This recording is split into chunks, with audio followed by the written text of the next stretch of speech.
राधे राधे दोस्तों and welcome back to my channel Purnima Keshav blog. आज हम बात करने वाले हैं अमावस्या के बारे में, जो कि आने वाली है सर्वपितृ अमावस्या के बारे में। हम सभी पूरी श्रद्धा से पूरी पितृपक्ष की तिथियों को मनाते हैं, अपने सारे कर्म विधि को करते हैं, लेकिन जाने अनजाने हम अमावस्या के दिन कुछ ऐसी गलतियां कर जाते हैं जिससे हमारे सारे कर्म पर पानी फिर जाता है। तो चलिए आज हम जानेंगे कि हमें क्या करना चाहिए क्या नहीं।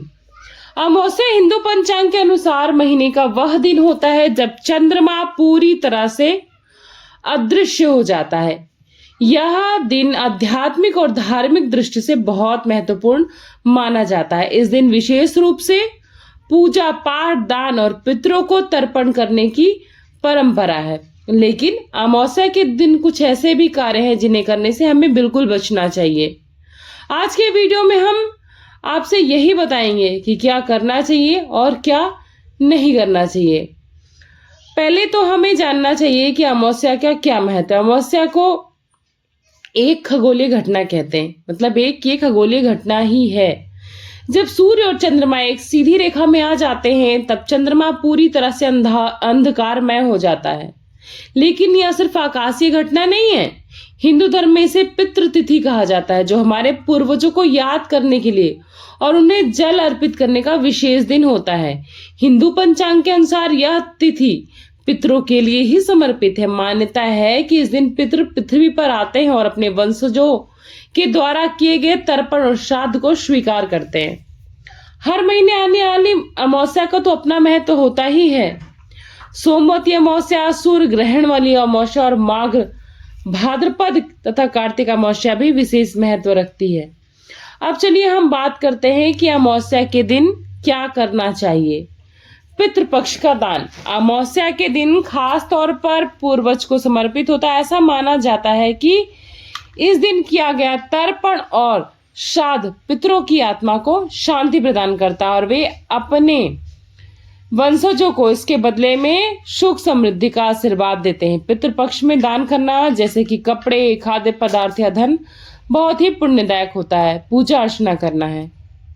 अमावस्या के दिन पूजा पाठ का बहुत विशेष महत्व होता है। इस दिन देवी देवताओं की आराधना करने से नकारात्मक ऊर्जा दूर होती है और सकारात्मक ऊर्जा का संचार होता है। विशेष रूप से शिव जी, विष्णु जी और हनुमान जी और माता लक्ष्मी की पूजा करने से सुफल की प्राप्ति होती है। अमावस्या के दिन तुलसी माता का पूजन बेहद शुभ माना जाता है। इस दिन तुलसी जी के पौधे में जल अर्पित करने से, धूप दीप जलाने से और तुलसी मंत्र का जाप करने से भी घर में सुख शांति आती है और सदैव बनी रहती है। पवित्र स्नान करना बहुत महत्वपूर्ण है।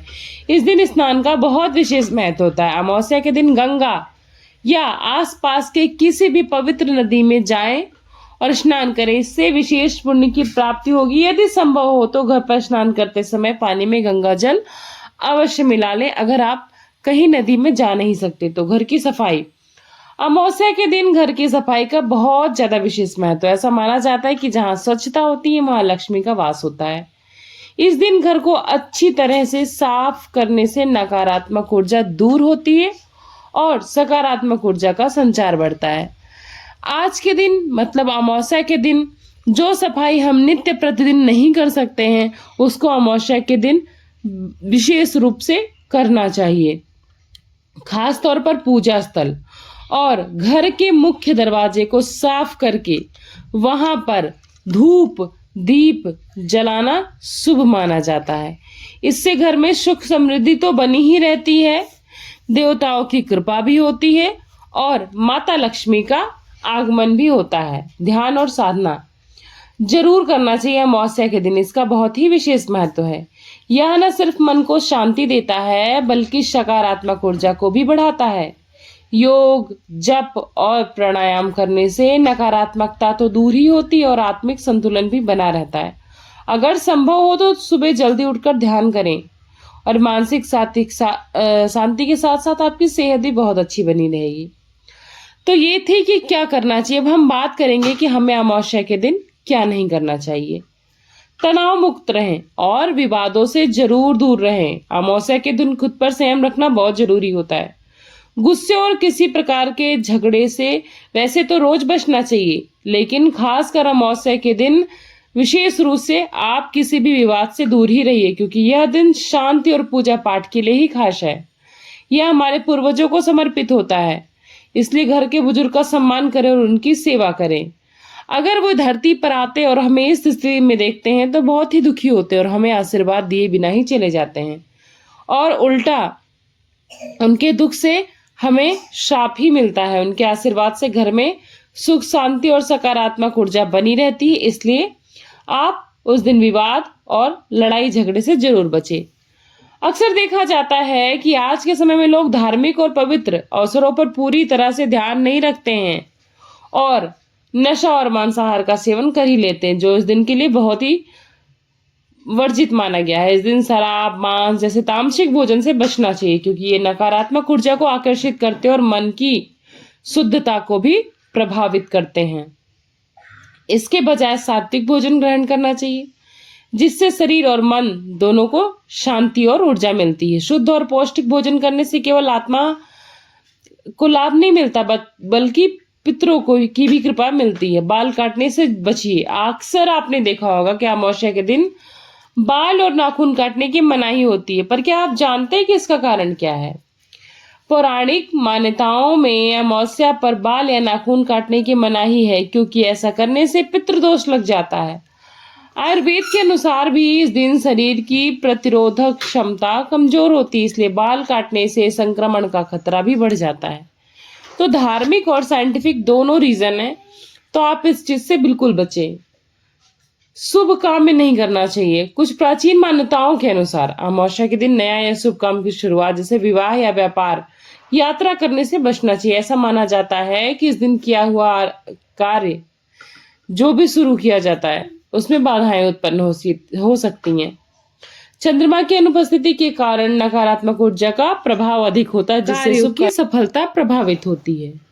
इसलिए इस दिन कोशिश करें कि शुभ कार्य ना शुरू करें। लेकिन कुछ लोगों का कहना है कि पितृ हमारे धरती पर आते हैं तो हमारा बुरा नहीं चाहते हैं, लेकिन इसका साइंटिफिक रीजन भी है, क्योंकि इस दिन निगेटिव एनर्जी का प्रभाव अधिक होता है। तो हम सब के लिए ये जानना बहुत जरूरी है। इस दिन अपने जीवन में शांति और सफलता के लिए धार्मिक क्रियाकलाप किया जाना चाहिए, लेकिन इसके साथ ही आपको कुछ ऐसे कार्यों से भी बचना चाहिए जो आपके जीवन में नकारात्मक प्रभाव डाल सकते हैं। अमावस्या के दिन आपको अपने मन को शांत और सकारात्मक रखना चाहिए। आप अपने जीवन में नई ऊर्जा और सफलता का अनुभव करेंगे। अब ये वीडियो बनाते समय जानकारियां बहुत सारे जगहों से एकत्रित करते हैं हम, तो उम्मीद करते हैं कि आप भी इन जानकारियों से लाभ उठाएंगे, अपने जीवन में सफलता और सकारात्मकता का संचार करेंगे। अगर यह जानकारी आप सभी को उपयोगी लगी होगी और आपको इन नियमों के बारे में कुछ भी जानकारी सही लगी होगी, अच्छी लगी होगी, सकारात्मक लगी होगी, तो इस वीडियो को लाइक करिएगा और चैनल पर इस वीडियो के माध्यम से नए जुड़े हैं तो चैनल को सब्सक्राइब कर लीजिएगा, क्योंकि हमारे चैनल पर ऐसी बहुत सारी अच्छी अच्छी बातें जो हमारे परिवार, हमारे अपनों के भले के लिए और हमारे खुद के भले के लिए बहुत ही महत्वपूर्ण है, आती रहती हैं। तो चलिए इस वीडियो को यहीं पर समाप्त करती हूँ। आशा करती हूँ आप सभी को वीडियो पसंद आई होगी तो लाइक करिएगा, सब्सक्राइब करिएगा और एक प्यारा सा कमेंट जरूर कर दीजिएगा। Thanks for watching Purnima Keshav blog. मिलती हूँ नेक्स्ट वीडियो में, तब तक के लिए अपना खूब सारा ख्याल रखिएगा। Bye bye.